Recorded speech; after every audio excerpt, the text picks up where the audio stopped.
Assalamualaikum warahmatullahi wabarakatuh. Waalaikumsalam warahmatullahi wabarakatuh.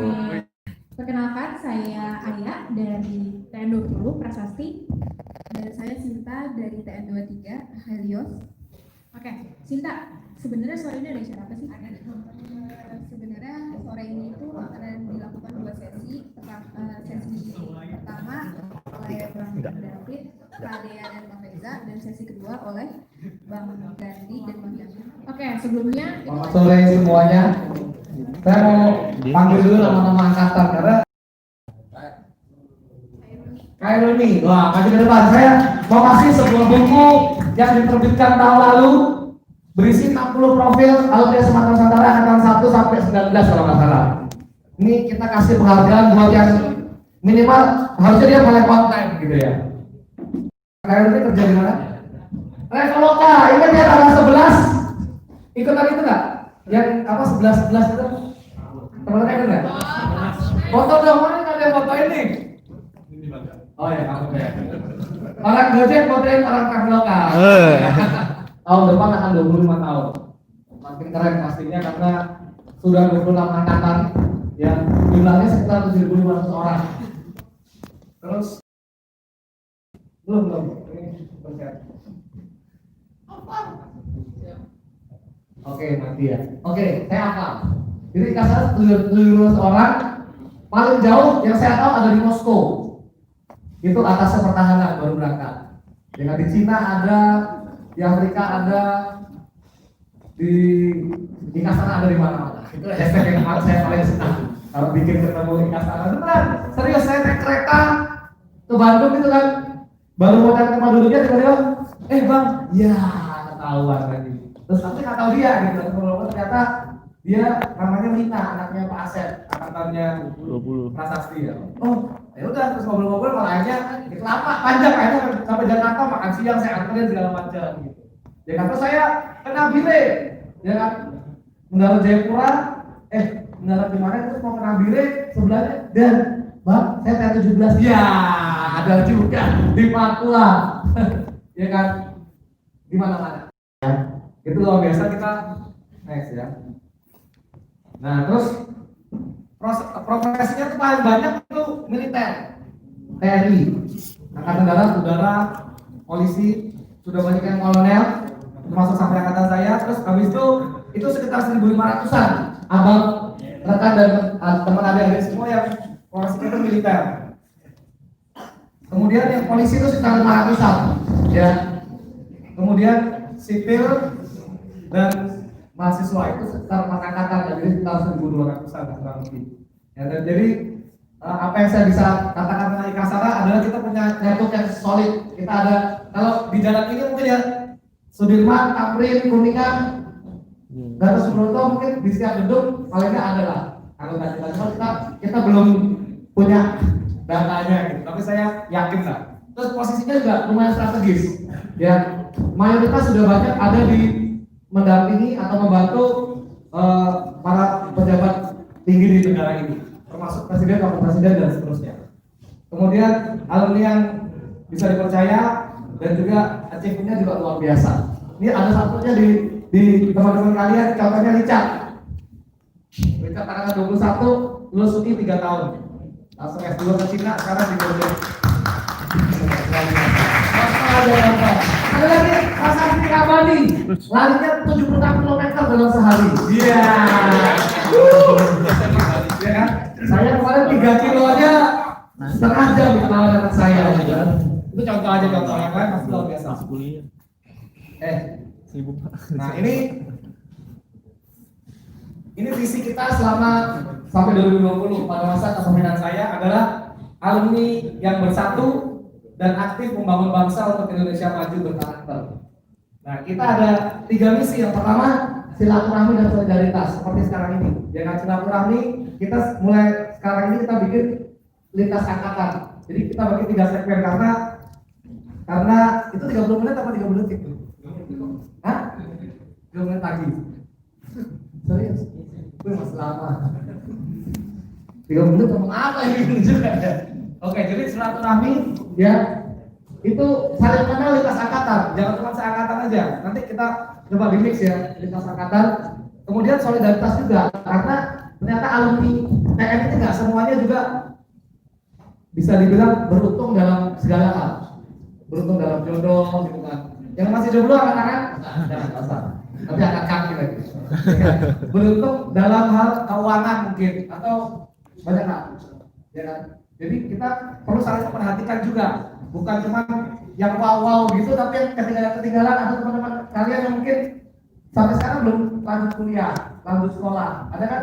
Saya tahu ada kayak 24, 23, 25, 26. Saya nggak tahu ya, saya belum ketemu.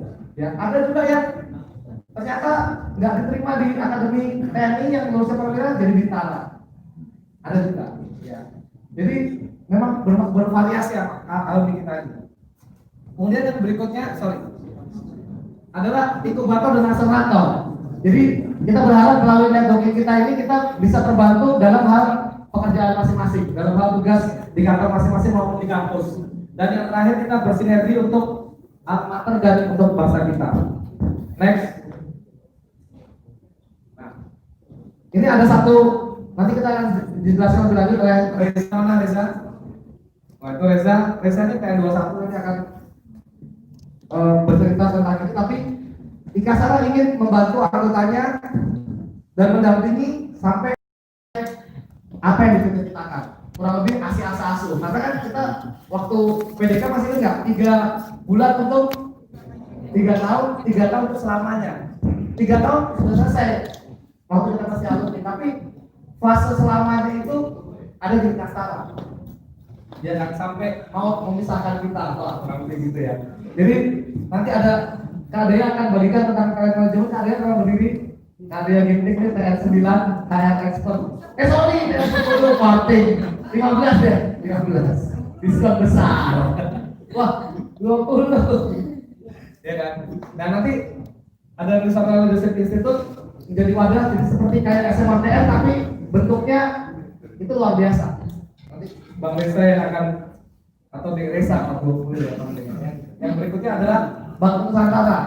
Ya, yang tadi kita udah memutarkan filmnya, kita bersatu lintas angkatan, lintas profesi, lintas geografi. Kan ada yang mau bergabung nanti paling dekat agendanya tanggal 8-9 Desember di Lebak.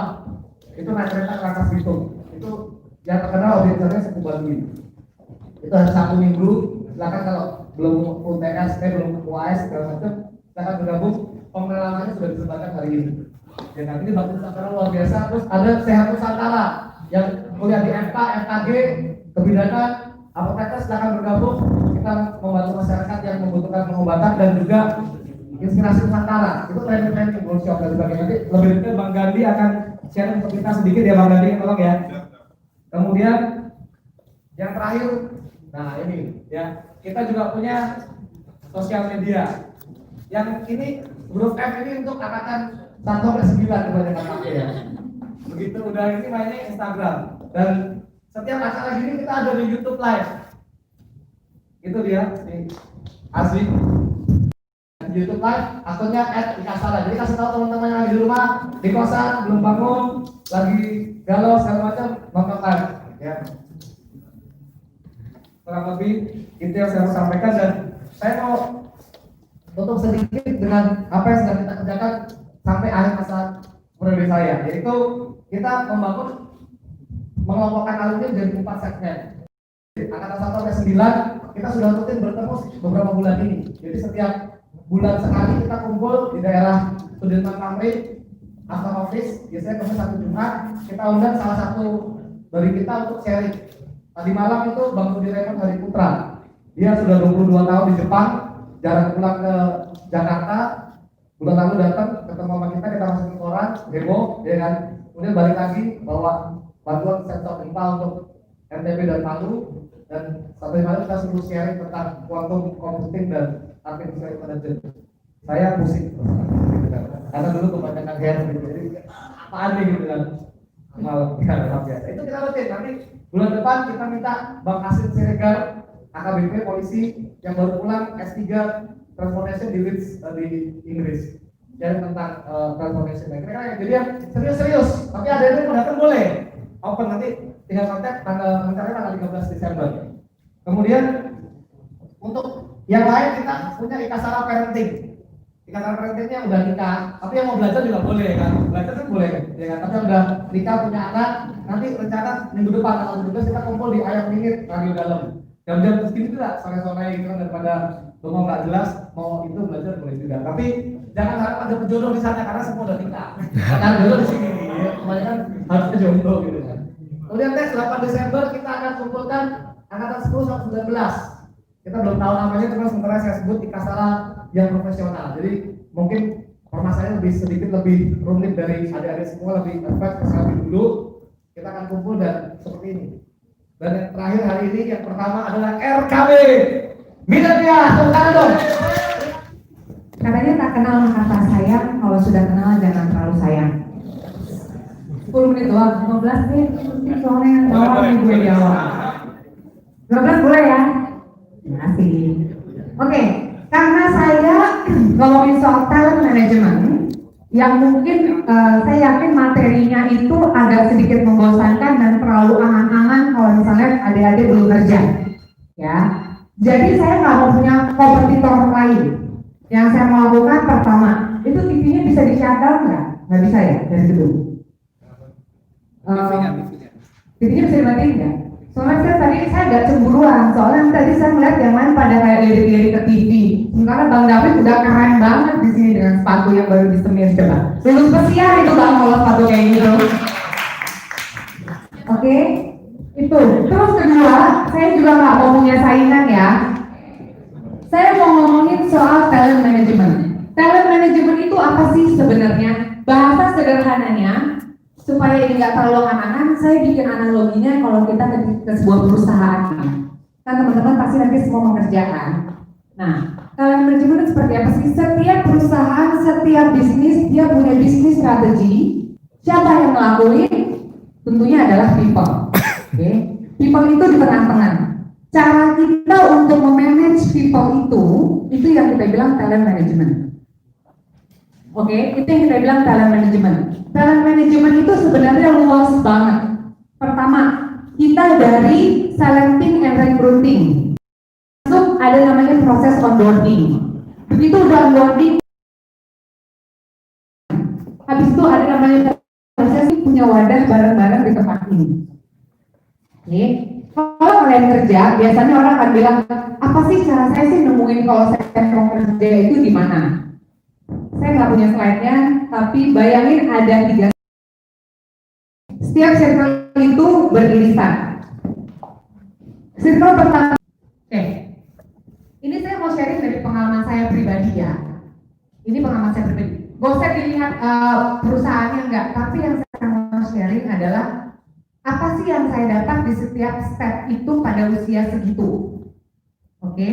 Pertama, waktu itu saya lulus dari FEUI. Yang saya lakukan apa sih? I need to connect with others because networking is king. Oke. Saya cari tuh. Begitu saya lulus, saya cari tuh. Oh, yang punya, saya cari orang yang saya udah masuk HR, saya cari orang-orang HR yang waktu itu di sekeliling saya. Oke, ada yang bilang nggak perlu pintar-pintar amat. Renat Kasali juga dulu IPK-nya 2, itu Renat Kasali, Bu. 10.000 banding 1. Katanya juga, katanya siapa tuh yang punya Facebook dulu drop out kok. Bu, itu doi gitu loh. Cuma pemilik Facebook di mana-mana cuma 1. Renat Kasali benar. GPA itu tetap important. Karena apa? Kalau saya sebagai orang yang terima lamaran atau CV. Terus saya terima orang itu bekerja karena 2 hal. Satu, skill set dia sama pengalaman dia. Yang kedua adalah GPA. Kenapa saya masih perlu GPA? Karena because you are fresh graduate, you are new hire. I don't have any other authentic paper selain GPA kalian. Beda sama orang yang udah experience. Saya bisa tanya tuh, kerja kamu apa segala macam, udah buat apa. Tapi kalau untuk fresh graduate, sorry, GPA is still the key. Oke, jadi itu tetap penting. Kemudian berikutnya, waktu saya pertama kali kerja di Papua sama Jakarta, satu, jangan lupa be adaptive. Lingkungan kalian berbeda. Udah nggak bisa lagi tuh mabal, nitip absen, nggak bisa. Oke, karena itu sifatnya apa? Masuk harus tap kartu, harus fingerprint, ya. Terus udah gitu pilih lingkungan yang baik. Saya dari kuliah dulu di FEUI, isinya cuma hutan aja ya. Sekarang di UI udah keren sih. Zaman dulu naik bis kuning aja udah bangga. Gratisan padahal kan. Terus dari itu kemana? Ke Modego, Mall Depok, itu udah bangga. Plaza Depok sama ke Mall Depok. Oke. Pilih lingkungan yang baik karena dari kantor, dari kuliah saya ke kantor itu lingkungannya beda, bisa makan siang segala macam. Tapi hati-hati pilih lingkungan. Biasanya agak sedikit ada euforia. Ya udah kerja nih gitu loh. Sama temuin mentor kalian secepatnya. Itu penting. Saya harus berguru sama siapa, saya harus belajar sama siapa. Kemudian kalau kalian pilih untuk berpindah kerja, ingat pada saat kerja, kalau saya sih suggestion saya, itu pilihan dari masing-masing. Kerja itu tetap penting. Kalau misalnya mau master, gini, tahun pertama, tahun kedua, tahun ketiga kerja, masih pilih sesuatu sesuai dengan keinginan kalian. Contohnya saya ekonomi, begitu masuk ke HR, saya sebenarnya ragu nih, saya nggak punya latar belakang apa-apa soal HR. Tapi begitu saya masuk 1, 2, 3 tahun itu saya benar-benar menilai saya cocok apa enggak, saya mau apa enggak. Kalau enggak, cepat-cepat pindah cari apa yang sesuai dengan passion kalian. Kerja nggak pakai passion, nggak pakai hati itu setengah mati. Ya, lagi-lagi nggak ada kerjaan terlalu kecil, terlalu rendah, terlalu tinggi, nggak ada. As long as itu memang kalian suka, yakinlah itu pasti bisa jadi yang terbaik. Oke. Dan gini, kalau mau cari master boleh. Tapi kalau saya pribadi, kerja sampai kuliah malam memang agak setengah mati. Risikonya cuma satu, sering ketiduran di lampu merah. Itu saya sih. Kan? Pagi sampai sore kerja, sore sampai malam kuliah lagi. Capeknya benar-benar capek. Tapi saya nggak kehilangan networking, saya pengalaman kerja bertambah, tapi saya punya degree juga. 2 menit. Oke, sama time management itu penting. Ya. Berikutnya, kalau kalian udah tahu kalian maunya apa, udah tahu saya punya skill setnya apa, mainnya jangan lokal doang. Cari exposure global. Apalagi hari gini. Kalau misalnya company kalian nggak punya karena kalian company ada lokal, cari networking lain. Mau ikut seminar apapun, tapi global exposure itu penting banget. Dan opportunity itu ada di mana-mana. Oke. Seller expertise jangan ada comfort zone. Kalau udah mulai nyaman, nggak pengen ngapa-ngapain, pindah. Ya. Yang terakhir, kalau kan yang merasa saya udah punya skill set, saya udah punya pengalaman, saya udah cinta banget sama ini, saya udah dapat degree, saya udah punya global exposure, saya cukup well known. Yang saya lakuin apa? Saya keep running. Oke. Yang keep running itu penting. Setelah saya pelajari dari semua karyawan yang ada di perusahaan saya tentang millennials, which is saya juga millennials, itu kan agak atas tinggi. 2 hal yang sebenarnya kalian itu kekurangan kalian, nggak fair ya saya bilang kekurangan kalian, orang saya nggak tahu kekurangan millennials pada umumnya. 1 adalah kalian nggak sabar, apa-apa pengennya cepet. Gini, saya di kantor tuh kasih baca prosedurnya. Mbak, nggak ada videonya aja. Yang bikin prosedur, jabrik nggak rambutnya? Menurut Nana, udah bikin itu 2 bulan, ada videonya apa enggak? Mau kerja apa enggak, Dek? Gitu kan jawabannya. Ada videonya apa enggak? Tuh nggak sabar, 1. Terus kedua, paling demen, paling nggak demen kalau nggak dipuji. Ketiga, nggak pernah ikutin passionnya, ikutin temennya. Saya nggak apa-apa deh Mbak, saya keluar aja nih Mbak, kenapa? Soalnya kalau teman-teman saya di sana enak. Wah, Bisa. emang bisa bagian gajinya, bisa bagi-bagi? Enggak, Ci, Bisa. tetap sendiri-sendiri. Oke, jadi pesan saya gini, hal yang nggak bisa dibeli dengan instan atau dengan gadget kalian, itu paling besar 2 hal. Kepercayaan, trust. Networking itu membangun trust. Nobody will pick you up, nobody will choose you if they don't trust you. Saya melihat anak yang GPA-nya dari ITB pun ya 3,9, saya nggak trust. Even though dibilang saya 3,9, I can be a really good engineer with your company, bla bla bla, enggak. Saya nggak percaya. Yang saya percaya siapa? Anak dengan IPK 2, sesuatu terbukti kerjaannya udah bagus. Butuh waktu? Butuh. That's why you need to be patient.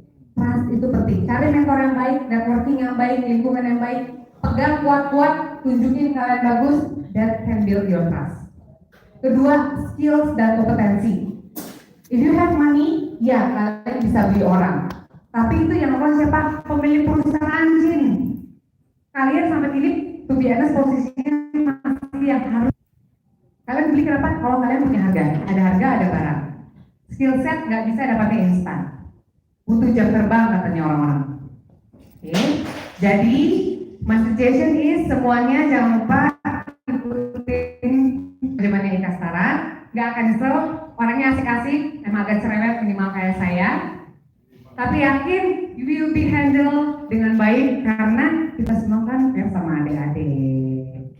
Oke, itu aja dari saya dari talent management. Jangan lupa ya apa yang udah dibilang. Oke, sekarang handphonenya boleh diambil lagi dari temannya. Oke, terima kasih. Kalau jika dia tak kenal maka tak sayang. Kalau terlalu kenal jangan terlalu sayang juga. Kalau saya mungkin tak kenal maka tak harap aja ya. Oke. Jadi gini.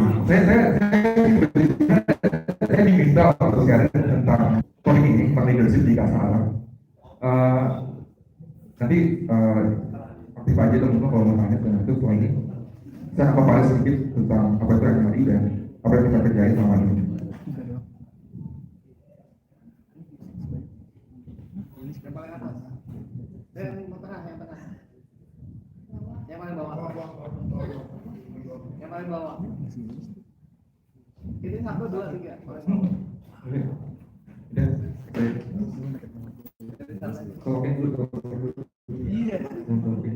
Jadi sebelum saya mulai, oke. Nah dulu ya. Oke, ini adalah saya. Ini saya 30 menit yang lalu ya. Jadi saya pernah kurus. Ini teman saya. Sorry. Ya, jadi saya sekarang koas di FKUI yang 2013. Tapi saya suka banget sama bisnis dan saya lagi di dalam startup. Saya lagi di startup namanya Helppoint. Kemarin berusaha menang di kongres. Mohon doanya biar investor yang mau ngeliat saya. Saya juga suka bikin jadi aku juga mengaktif juga dan jalan. Oke, next. Oke. Ini juga saya sering bikin tulisan dan conference juga di luar dan di dalam. Ini tulisan saya. Next. Oke. Kira-kira mau nggak nih yang mesti mereka mau ngomongin apa? Kampusnya sama Tahunan Nusantara dipersembahkan untuk pesanan Nusantara. Oke. Jadi saya mau perkenalan saya dengan rahmat Tuhan yang Maha Esa, sama Tahunan Nusantara dipersembahkan untuk masa depan bangsa dan negara. Itu zaman dulu banget ya, itu kayak beberapa puluh tahun yang lalu gitu ada orang namanya Agung Mudani di TV-nya. Buat saya gitu. Kayak terus kenapa juga kayak anjir orang gitu kan kayak masih teman bangsa dan negara terus sekarang kita masih ngapain di pas kemarin mau omelin itu masih jadi ya tumbuh gitu kan terus jadi motivasi di masa depan bangsa dan negara Indonesia kayak gini udah puluhan tahun tapi masih gak makmur kayaknya berumur segala macam kita dikasih apa ya percayaan untuk membangun Indonesia sampai segitunya sampai bermula dari founders sekolah kita. Tapi kita juga pasti dulu kan kayak yaudah kayak ngomong aja kan ngapain sih ini kita sekolah di sini di 3 bulan lalu berikan HP segala macam. Next. Nah, tadi David sudah sempat bilang bahas sedikit tentang karena ini. Saya dulu sering banget di dokter tentang ini 3 bulan atau 3 tahun ini pakainya dan gitu. Kemudian 3 tahun selamanya. Nah, ini saya untuk refleksi diri kira-kira ini yang menjadi tadi itu pernah bahwa kita selamanya itu di mana? Selamanya kita di selamanya hari ini kita di customer dan itu harus sudah kita punya peran dan impact yang besar banget karena kita punya waktu yang sebenarnya unlimited sekarang ya dari 3 tahun yang kita coba pompa dengan segala macam next oke. Tapi kan kalau memimpin bangsa terus akhir-akhir itu kayaknya pada mas gitu ya. Saya di UI sekarang ketua BEM, barusan kalau ngomongin BEM, saya ngomongin leader, ngeliat orang, ngeliat BEM, hampir semua kampus nggak ada yang mau jadi ketua BEM. Bahkan FKUI ini sekarang ketua BEM ada yang maju, makanya kita bikin forum mahasiswa segala macam. Itu semua fakultas kayak gitu semuanya. Dan saya kan trennya balik teknik juga makanya ketua BEM mundur segala macam. Saya melihat agak miris karena sebenarnya apa sih yang orang-orang pikirkan tentang leadership, tentang pemimpin. Kok banget menjadi leadernya? Makanya saya pengen banget mas ini dan kalau kita lihat permasalahan hari ini, Indonesia sebenarnya masalah di mana? Menurut saya di leadernya juga.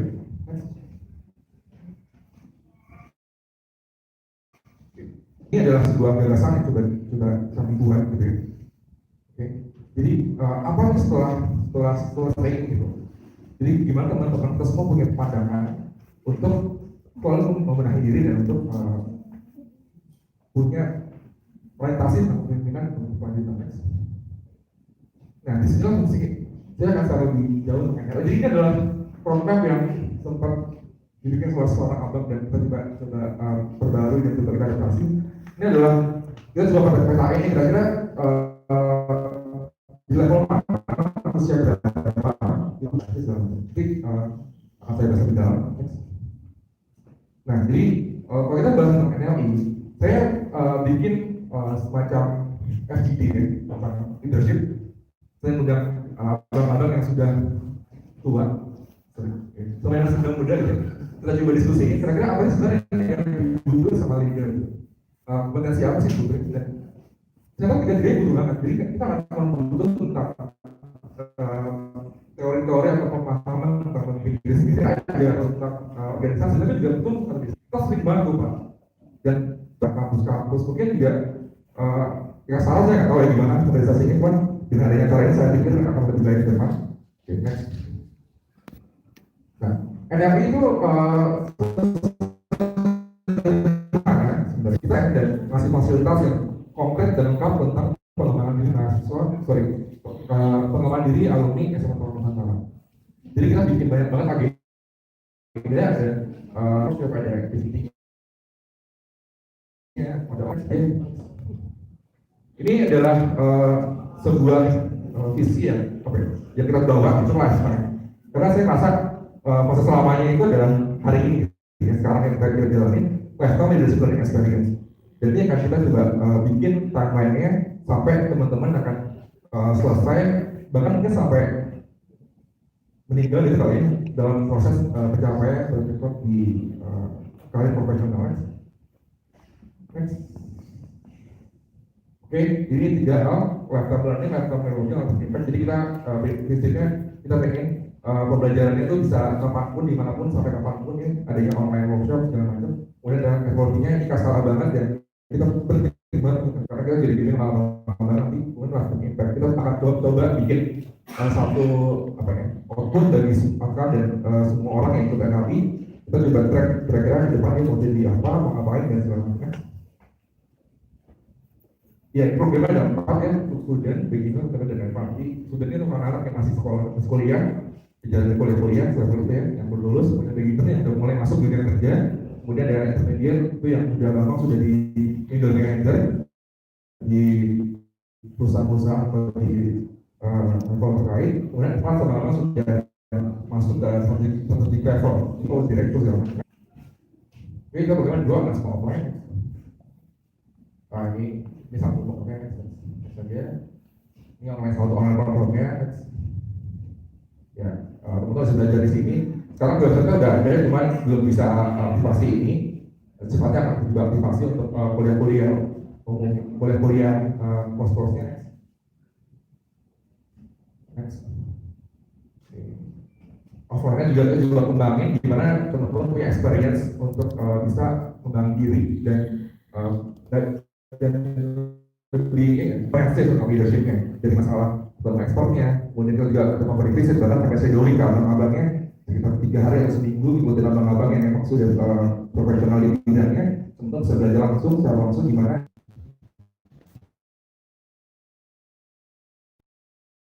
kemudian ya nanti sharing di NLI ini benar-benar teman dia udah bisa sharing duduk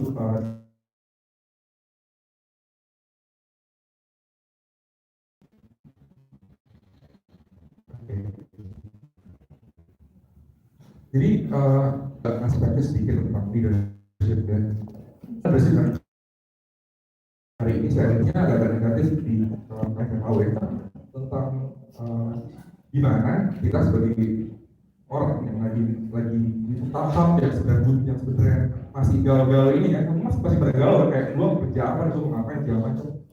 Kita kadang nggak sadar kalau misalnya ada untuk perubahan. Kita kadang-kadang untuk lebih baik, Indonesia harus maju, misalnya kayak sekarang gini-gini aja misalnya kayak lingkungan kita kok nggak berubah, terus mau nyalain orang segala macam. Tapi sebenarnya pasti bahwa perubahan itu pasti akan terjadi, tapi kualitas dan percepatan dari perubahan itu kita nentuin. Nah, define kita nentuin adalah cara gimana step itu. Enaknya di dalam itu yaitu kita punya plan itu. Jadi jangan sampai teman-teman nanti tantangan ke depan, ya, yang katanya udah 20 tahun lagi udah ganti robot semua, pada kerja kita udah makin sedikit yang bisa kerja. 2040-an udah 200 juta orang produktif, ya. Pekerjaan akan hilang, segala macam. Teman-teman akan berkompetisi keluar mana? Kalau misalnya kita punya berkompetisi yang memadai. Nah di sini kita tidak memadainya untuk teman-teman bisa selalu. Dan ada mentor. Jadi teman-teman nggak perlu jatuh lagi perubahan yang sama untuk kedua kalinya. Karena teman-teman udah punya orang-orang yang sudah pernah ngalamin.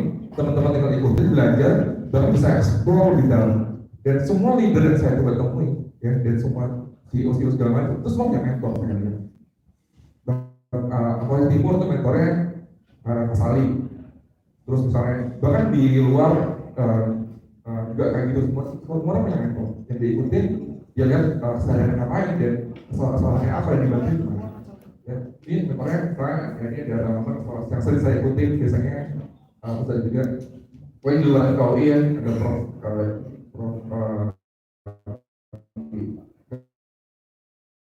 mereka dari KUI saya juga mengenai dia.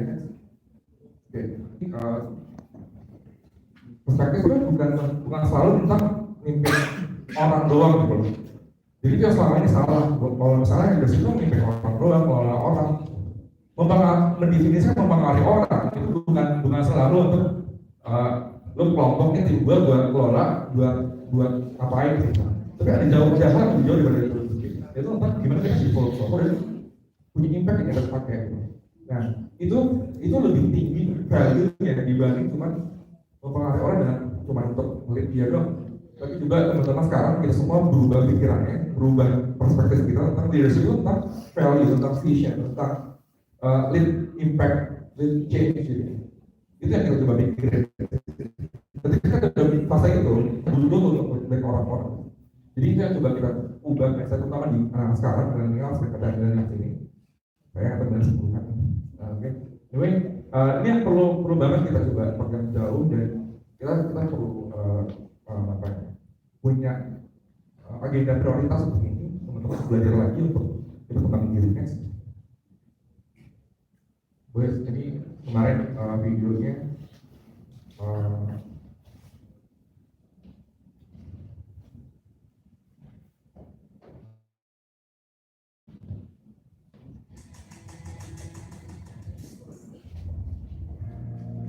pokoknya ini kemarin yang terakhir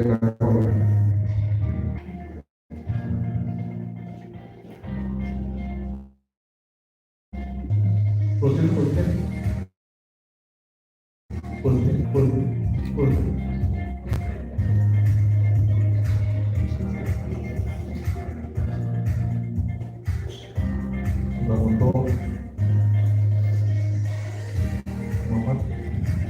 Sweetspot tadi bilang kalian kita main games ini kita kira 2 hari 1 malam terus kita juga ada ini 3 kali event ya kita pernah pagi bareng games segala macam ini kita lihat lah oke terima kasih dan kita tadi Keren, keren, keren. Sorry. Pertanyaan. Boleh minta tolong bentar nggak? Oke, bentar. Oke, dan ini adalah sebuah ini adalah langkah kecil kita untuk mulai di Kabupaten Nasara itu mulai berhasil dan punya impact baik untuk regenerasi bangsa ini. Kita semua berharap ini bisa diviral di kopi tempat-tempat lain sehingga Indonesia punya satu wadah yang mewadahi seluruh aspek anak-anak budaya anak bangsa itu kan cuma yang tua-tua. Selama ini kita tahu adalah ke atas, isinya orang tua semua 8 bulan sekolah, ya. Tapi kita bisa juga muda ngerti. Next. Oke, ya. Nah, saya harap semua orang teman-teman di sini punya visi yang baik untuk bisa kita kembangin, ya. Kita punya banyak permasalahan di Indonesia, kita perlu solve itu dengan pertama-tama dan untuk diri sendiri dulu, leadership diri sendiri, untuk kita juga bantu orang lain kan. Yaudah, next. Oke, semua bisa follow ini ya, follow IG-nya yang tadi @rl.id, atau kalau misalkan klik nomor sebenarnya di @rl.id, atau bisa kontak saya juga bisa, atau diskusi. Baik, demikian saya rasa maaf kalau ada yang kurang. Terima kasih semuanya.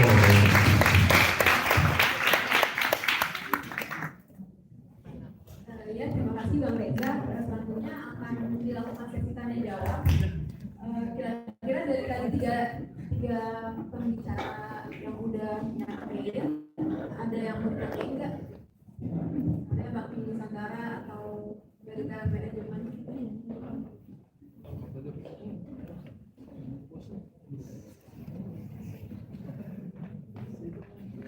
Ayolah nanya lo, biar nggak sepi amat yuk. 1 lah, 2 lah. Ada ini nggak kalau nanya? Nggak ada. Nggak aja ada sih nanti.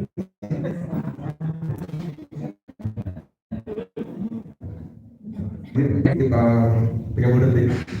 Saya mau nanya. Coba bayangin ya, sekarang jam setengah 6 hari Sabtu ya.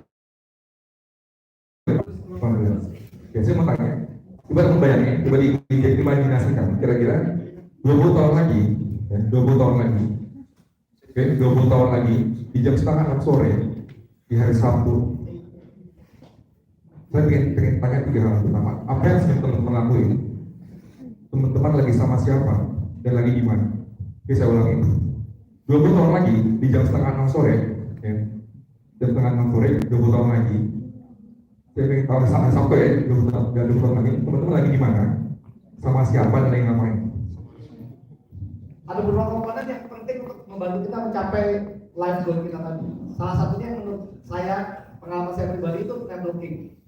Karena tadi kan KB bagikan dengan siapa kita bergaul, itu akan sangat menentukan kita akan mencapai kemana. Kalau kita bergaul dengan orang bijak, menjadi orang bijak, bergaul dengan orang bego, jadi bego, gitu kan. Sampai kemarin tuh, saya kan kemarin habis Panglima TNI ulang tahun, kita ke sana, si Ovar nih ikut, mana Ovar? N25, Ovar dong? Azi ikut, saya ajak, dia boleh masuk ke ruangan itu.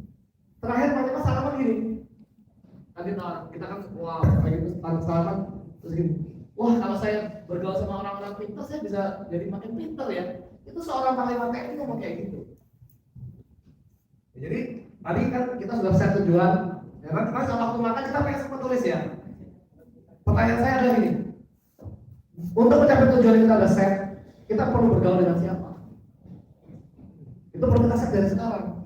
Ya kan? Kalau kita bergaulnya mau one step ahead, jangan cuma sama teman-teman sebaya kita yang cuma main nongkrong segala macam. Ya, saya nih pengen punya kehidupan milenial, makanya semalam saya begadang sama Herlin, sama si Reza. Iya semalam kita makan habis sesinya Bang Raymond, pusing-pusing saya beneran dengan saya pusing, aduh mati nih biar teman saya angkatan lagi bikin pusing saya tuh. Waduh, makan sampai malam jam 12 sampai jam 12 nonton setengah 1 sampai setengah 3, setengah 3 makan dulu setengah 5. Ya kan, mereka tidur saya nyiapin ini. Ya kan, tapi saya pengen tahu kayak gimana sih. Sebenarnya ngajaknya nonton ya, sebenarnya kan saya pengen melalui istri saya, anak saya, tapi ya udah pengen tahu gitu kan. Ya, pengen jadi apa? Bergaulan dengan mereka. Ya, ini tapi pergaulan yang paling efektif menurut career tips ini wakil ketua umum Dinas Karya sebagai tahun kedua adalah Ketika kita mau networking, ketika dengan seseorang, ketika kita nggak membutuhkan apa-apa. Banyak orang nih ya, contoh kayak kasar tuh ketika lagi ada masalah. Ada orang. Paling klasik adalah ketika ada polisi. Saya mau Baru bang, saya nanti terus ya kan? asal tadi. Terus yang kedua, lagi satu bekerja. Yang ketiga, lagi jomblo, putus cinta baru merapat-merapat. Ya, saya dari saya ini jamri orang. Mungkin ada yang sering saya jamri gitu, tapi saya jamri apa ya, saya kepikiran apa, saya jamri. Saya awalnya mulainya gini, tanggal 1 saya jamri angkatan 1, tanggal 2 jamri angkatan 2, 3, 4, lama-lama sampai itu ada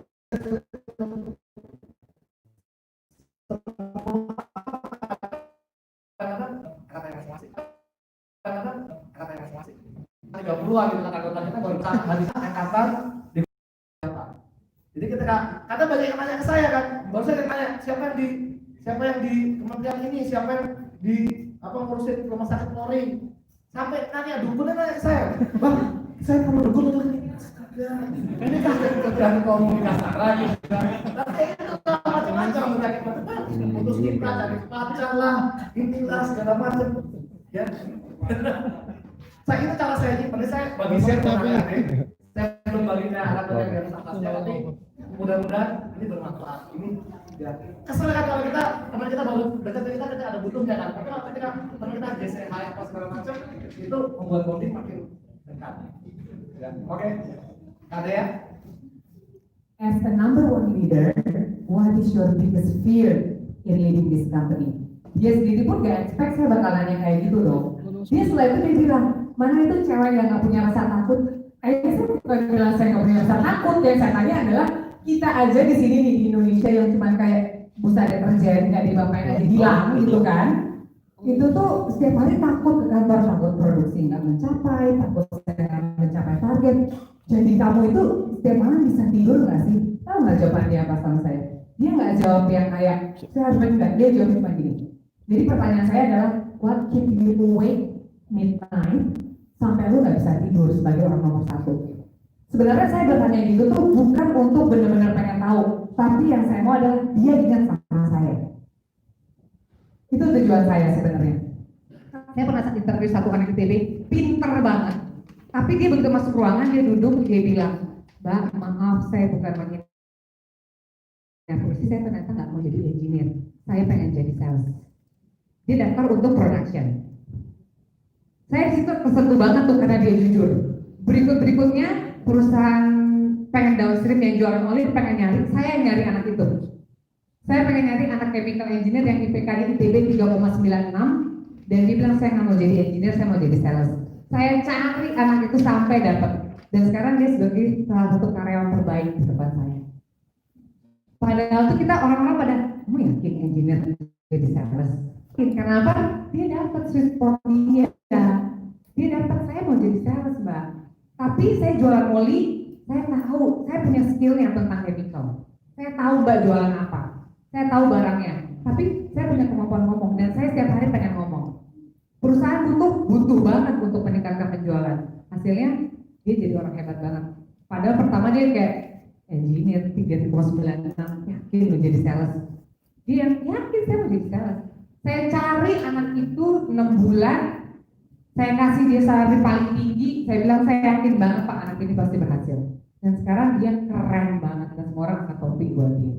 Jadi pertama tahu yang dia butuh apa, kedua tahu kemampuan kamu. Kalau nggak mampu nggak usah nawarin, jangan malu lah. Maaf Pak, sekarang saya nggak bisa nego, saya nggak pede ngadepin Bapak. Itu dihargai banget. Ketiga jujur apa adanya. Di situ saya juga sibuk. Aduh, ini kuliahnya mungkin pas TPB namanya itu 1 tahun pertama kita masih ulang-ulang yang SMA, tapi begitu masuk jurusan itu pertama kali, kayaknya sih pertama kali ya, saya di TM tuh nggak pernah dapat nilai namanya 10 dari 100 ya, bukan 10 dari 10 dari 100. Itu pertama kali saya di jurusan informatika dikasih soal UTS atau ulangan harian itu, jawab sudah sepenuh hati, tiba-tiba keluar nilainya cuma 10 gitu. Kayaknya gua salah jurusan. Itu saya merasa mungkin yang tadi bilang salah jurusan mungkin pernah dapat nilai segitu. Nah setelah dari situ ya udah saya mulai mengerjakan segala hal. Saya seperti Bang Hoho tadi, ketidaksehat beliau, ya udah ikut himpunan apa segala macam untuk sekedar memenuhi apa yang rasanya kosong. Mungkin di sini bisa diwakili di sini ya, misi atau apa yang dibutuhkan. Jadi ketika melihat kita, wah kok mahasiswa seperti ini atau kok harusnya merasa ada yang kurang aja di lingkungan kita, itu kadang-kadang kita rasain. Dan di situ juga apalagi tadi melihat nilai yang cuma 10, saya merasa waduh gua nggak jago nih soal ini, nggak jago programming gitu. Ya berikutnya nggak jauh-jauh dari situ lah nilainya. Makanya saya juga sebelum lulus kuliah, awalnya saya tidak berencana bekerja di perusahaan IT awalnya. Jadi setelah saya kerja praktek, jadi semacam ya kerja praktek di sebuah perusahaan memang IT harus setelah dari lulus itu waduh kayak cocok nih sama gue. Akhirnya saya berusaha waktu itu mau membuat usaha ya lain lah, mau usaha fashion clothing line waktu itu di Bandung lagi. Sampai setelah itu saya lulus kemudian bekerja, tapi akhirnya bekerjanya sebagai usaha bareng teman-teman di IT. Kenapa? Karena orang tua saya bilang kamu udah kuliah jauh-jauh, saya dari Lombok kuliah jauh-jauh ke Bandung IT terus mau usaha yang nggak berhubungan, jadi itu juga jadi apa namanya, jadi pengingat. Akhirnya oke, saya usaha IT. Setelah usaha IT berapa tahun nanti detailnya bisa kalau kita ngobrol jelas. Lalu saya juga pernah jadi kontraktor, nggak ada hubungannya sama background saya, jadi kontraktor, dan akhirnya sekarang saya usaha kuliner makin jauh lagi. Nah di situ yang saya mau sharing adalah pentingnya bagi teman-teman di sini, adik-adik sekalian, untuk sesegera mungkin menemukan jalan, sesegera mungkin untuk menemukan tujuan. Tapi bukan berarti tujuan itu fix ya. Tujuan itu fix, maksudnya ini, fix itu adalah persis seperti yang Anda bayangkan, karena perjalanan tidak akan semudah itu, akan sering menemukan rintangan dan persimpangan. Yang lebih sulit dari rintangan adalah sebenarnya persimpangan. Nah, ketika menemukan persimpangan itu, itulah yang kalian perlu evaluasi mengenai apa yang kalian bagus, what you're good at, apa yang gampangnya skill kalian apa yang kalian jago itu di sini. Kemudian apa yang kalian sukai. Kenapa ini penting? Kenapa passion ini tetap penting? Tadi Kak Dea juga sempat mengatakan tentang passion. Karena gini, karena ketika kita sesuatu, kalau kita nggak suka, itu cepat sekali kita menyerah. Coba kalian nanti evaluasi diri sendiri. Ketika kita menghadapi sesuatu mentok, kalau kalian nggak passion soal itu, kalau kalian nggak suka soal itu, udah, gua nyerah nih. Itu pentingnya kenapa kalian perlu menemukan apa yang kalian sukai, apa yang kalian cintai. Ini juga nggak kalah penting. Apa yang kalian bisa dapat, apa yang bisa menghasilkan uang. Kata orang, uang bukan segalanya, betul. Tapi segalanya butuh uang. Ya. Jadi tetap kita realistis aja ya. Kalau kita ngomong idealis itu akan berhenti di 3 ini. Mungkin di 2 ini. Apa yang kalian sukai dan apa yang dibutuhkan. Apa yang kalian bisa sumbangkan. Tapi kalau realistis kita harus ngomong ini juga. Karena ini materi. Seperti mungkin kalian bisa senang kalau di sini seperti ini. Di sini bisa puas bekerja, wah, sesuatu yang saya kerjakan hasilnya bagus dan saya sangat suka, tapi akan merasa ada insecure juga di sini. Kemudian bisa juga di sini apa yang disukai. Ini yang tadi ya, sorry, insecure. Nah, bisa juga di sini fokus pada mana yang menghasilkan, mana yang gajinya paling tinggi, tapi ternyata kadang-kadang ketika pulang ke rumah malam-malam sebelum tidur, apa yang gua udah perbuat ya, apa yang gua udah sumbangin, apa yang gua bisa karyakan, apa yang bisa dihasilkan menjadi karya yang bisa diingat. Nah itu terserah dari masing-masing. Sedikit lagi, saya selama beberapa tahun ini, satu yang penting dari ini evaluasi tadi ya, kompas, sekaligus ketika menemukan persimpangan kita evaluasi. Jangan lupa untuk create support system untuk perjalanan hidup kalian.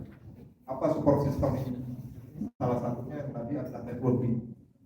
Kalian ketika berjalan, pikir aja gampang aja analoginya, ketika berjalan sendirian, lebih enak mana berjalan sendirian atau ada temannya?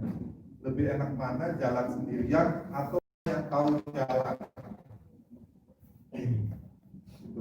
Jadi di sini networking tadi di Kasara ini saya sangat suka bergaul di Kasara. Saya harap kalian juga bisa bergabung dengan Kasara.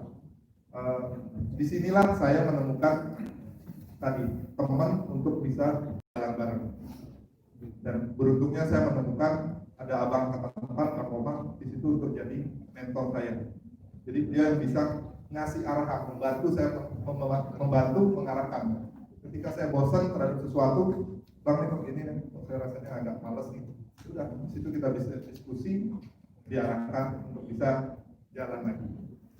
Itu aja. Lanjut. Thank you. Bang Nadi. Ini oke, apa yang teman-teman lihat di sini depannya teori. It's very theoretical. You can just Google it. Abang baru download juga sebenarnya tadi. Tapi poin pentingnya dari apa yang teman-teman lihat semua di slide belakang abang ini, it's about the mindset of being a lifelong learner. Ada 3 poin yang abang mau deliver. Dan ini I'll try to connect with my experience. The first learning is about life is not linear. Saya nggak tahu di zaman kalian, tapi kalau zaman abang dulu jadi alumni, jadi anak TN, satu hal yang paling abang benci adalah pola pikir linear.